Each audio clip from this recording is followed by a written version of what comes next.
성경 말씀은 신약성경 마태복음 13장 24절부터 30절까지의 말씀입니다. 예수께서 그들 앞에 또 비유를 들어 이르시되 천국은 좋은 씨를 제밭에 뿌린 사람과 같으니 사람들이 잘 때 그 원수가 와서 곡식 가운데 가라지를 덧뿌리고 갔더니 싹이 나고 결실할 때 가라지도 보이거늘 집 주인의 종들이 와서 말하되 주여 밭에 좋은 씨를 뿌리지 아니하였나이까? 그런데 가라지가 어디서 생겼나이까? 주인이 이르되 원수가 이렇게 하였구나. 종들이 말하되 그러면 우리가 가서 이것을 뽑기를 원하시나이까? 주인이 이르되 가만두라. 가라지를 뽑다가 곡식까지 뽑을까 염려하노라. 둘 다 추수 때까지 함께 자라게 두라. 추수 때에 내가 추수꾼들에게 말하기를 가라지는 먼저 거두어 불사르게 단으로 묶고 곡식은 모아 내 곡간에 넣어라 하리라.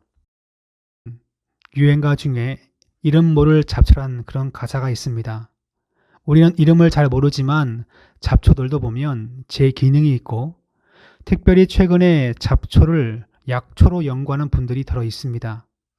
또한 이 잡초가 농업에서 연구하는 이유가 있는데 그것은 이 잡초는 일반 곡식이나 과실나무에 비하여 병충해에 아주 강하기 때문에 그런 성질을 발견해서 곡식이나 과일나무에 접목하는 연구를 하기도 합니다. 그렇지만 잡초 그 자체는 끈질기게 살아남고 더 빠르게 성장하는 것처럼 보이지만 여전히 잡초에 불과합니다. 겉으로 보면 강한 생명력과 놀라운 성장 속도가 있지만 열매가 없는 것을 보면 하나님은 참 공평하게 만물을 창조했음을 새삼 느끼게 됩니다. 저는 지난주에 마태복음 7장 말씀을 선포했는데 그 말씀과 오늘 말씀이 거의 동일한 의미를 전하고 있습니다. 나무가 있다면 가시나무는 가시나무이고 엉겅퀴는 엉겅퀴일 뿐입니다. 포도나 무화과 열매를 얻을 수 없습니다.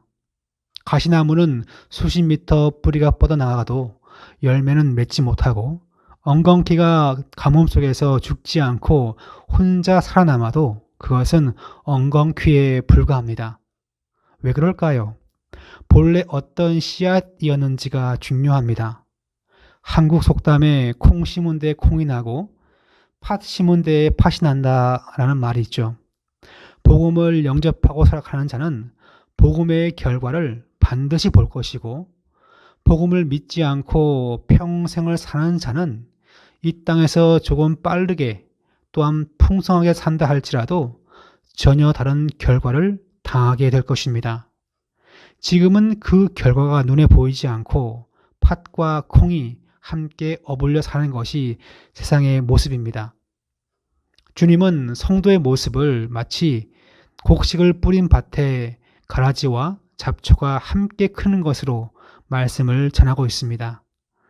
지금 여기에 나오는 잡초는 일반 잡초 가라지가 아니라 소나 양의 먹이로 사용되는 긴 풀인데 당시나 지금이나 이 긴 풀의 씨앗을 모아서 그 풀이 필요한 곳에 뿌려서 풀을 키웠다고 합니다.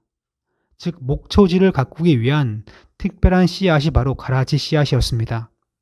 하여간 잡초를 얼른 뽑아버리면 좋겠지만 잡초는 추수 때까지 내버려 두게 됩니다.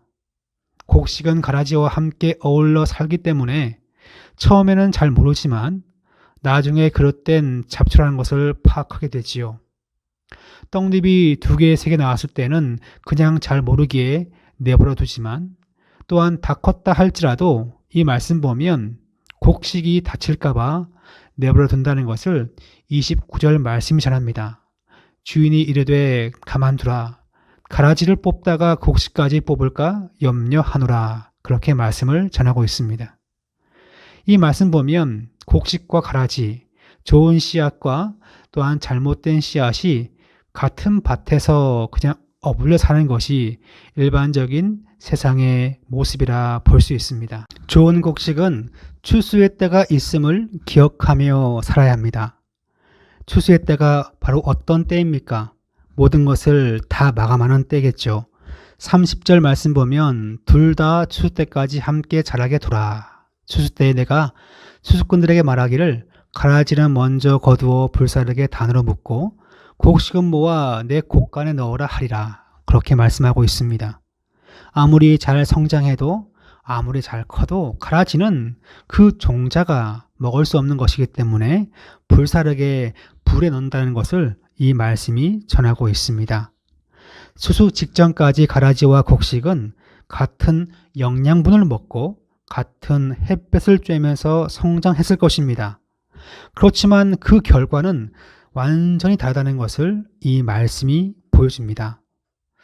이 말씀은 언뜻 보면 참 이해하기 쉽지만 또한 잘 이해하기가 쉽지 않습니다. 그래서 36절 말씀 보면 제 아들이 다시 주님한테 이 비유의 말씀을 그렇게 질문합니다. 이에 예수께서 무리를 떠나사 집에 들어가시니 제 아들이 나와 이르되 밭의 가라지의 비유를 우리에게 설명하여 주소서. 그래서 37절부터 43절까지 말씀 보면 가라지가 무엇인가, 씨앗이 무엇인가에 대한 부연 설명을 말씀이 전해주고 있습니다. 37절과 38절 말씀 보면 세상에는 좋은 씨앗과 가라지가 분명히 공존하고 있습니다. 그 씨앗은 본인이 열심히 노력하거나 수고하여서 그 신분이 바뀐 것이 아니었습니다. 본래 그런 씨앗이었습니다. 좋은 씨앗은 천국의 아들들이었고 가라지는 악한 자의 아들들이었습니다. 본래 그런 씨앗이었기 때문에 좋은 씨앗은 좋은 열매를 맺었고 가라지는 잡초에 불과하게 된 것이었습니다. 언뜻 보기에 우리는 어느 것이 곡식의 씨앗인지 곡식의 떡잎인지 구분을 못할 수가 있습니다. 오늘 말씀 26절 말씀 보면 싹이 나고 결실할 때 가라지도 보이거늘 집 주인의 종들이 와서 말하되 주여 밭에 좋은 씨를 뿌리지 아니하였나이까. 처음에는 잘 몰랐습니다. 처음 싹이 날 땐 모르고 결실할 무렵에 그것이 가라지임이 드러나게끔 되었습니다. 이와 같이 농부들도 그것이 가라지인지를 처음에는 잘 모를 수가 있습니다. 그렇지만 오늘 말씀 41절 보면 가라지가 내뿜는 특성이 등장합니다. 인자가 그 천사들을 보내리니 그들이 그 나라에서 모든 넘어지게 하는 것과 또 불법을 행하는 자들을 거두어내어 그렇게 말합니다. 이 말씀은 무엇을 말하고 있습니까? 바로 가라지의 특징, 잡초의 특징이 무엇인지 주님이 알려주고 있습니다. 그 나라에서 모든 넘어지게 하는 것이라 말씀하고 있습니다. 자신은 넘어지지 않고 남을 넘어지게 만드는 삶을 사는 것이 바로 가라지의 인생입니다. 성도를 넘어지게 하고 성도를 아프게 하는 것, 그것이 가라지 인생의 특징이라 주님께서 말씀하고 이어서 불법을 행하고 살아가는 현재 모습을 보면 그게 바로 가라지라는 것을 짐작할 수 있습니다. 그러나 반면 좋은 곡식은 누가 좋은 곡식인지에 대하여 말씀은 설명하지 않습니다. 행실이 좋아서 곡식이고 행실이 나빠서 가라지는 결코 아닙니다. 본래 곡식이었고 본래 가라지였습니다. 그런데 가라지는 자라면서 성도를 넘어지게 하는 불법을 행하는 자였고 비록 우리 눈에 보기에는 크기가 아주 크고 병충해 쓰러지지 않는 강한 자들이지만 결국 그런 것들은 꺼지지 않는 불 속에 들어가게 될 것입니다. 하나님 말씀으로 세워지지 않는 인생, 그리스도 예수 위에 뿌리를 내리지 않는 인생은 튼튼하고 강한 인생을 살아도 그 본래 종자가 그러하기에 마침내 영원한 형벌에 처함을 받게 될 것입니다. 그러나 반면 곡식의 종자였던 인생은 하나님 아버지 나라에 들어가게 될 것이고 해와 같이 빛날 것입니다. 이 나라는 행위에 의하여 들어가지 않고 이 나라는 나의 공로로 들어가지 않고 이 나라는 본래 내가 그 곡식이었기 때문에 들어가는 것입니다. 이것이 바로 천국의 비밀이고 천국의 기쁨이며 현재를 살아가면서 우리가 인내할 수 있는 복음의 핵심 내용입니다. 우리가 알고 있고 믿고 있는 예수 그리스도 이 복음은 작은 씨앗과 같습니다. 천하에서 제일 작은 씨앗이기 때문에 시간만 지나면, 예수를 제대로 믿고만 있으면, 시간만 지나서 인내만 하면 큰 숲을 이루게 될 것입니다. 작은 씨앗처럼 아주 작지만 시간만 지나면 가로 서말이라도 다 부풀게 만들 것입니다. 너무나 작아서 그 넓은 밭에 감추어져 있으면 제대로 찾아낼 도리가 없습니다. 그러나 발견만 하면 얼마나 기쁘고 즐겁겠습니까? 모든 것을 다 팔아서 그 밭을 사도 결코 아깝지 않은 것, 그것이 바로 복음의 내용입니다. 저는 올해 그 깨를 심지 않았습니다. 처음에 모종을 몇 개 심다가 그냥 밭을 다 치워버렸는데, 자, 밭에 보면 아주 굵직한 그 깨가 한 그루 크고 있습니다. 씨를 뿌리지 아니했지만 씨앗이 떨어져서 잘 성장하고 있죠. 그것은 무슨 힘입니까? 씨앗이 깻잎의 씨앗이기 때문에 씨앗이 떨어져서 자기가 성장한 것을 보게 됩니다. 우리가 예수 그리스도 안에 머무는 사람이면 무엇을 걱정해야 할까요? 최후의 심판 역시 인간이 하는 오류가 아니라 천사들을 보내어서 공명정대하게 하나님은 심판을 하실 것입니다.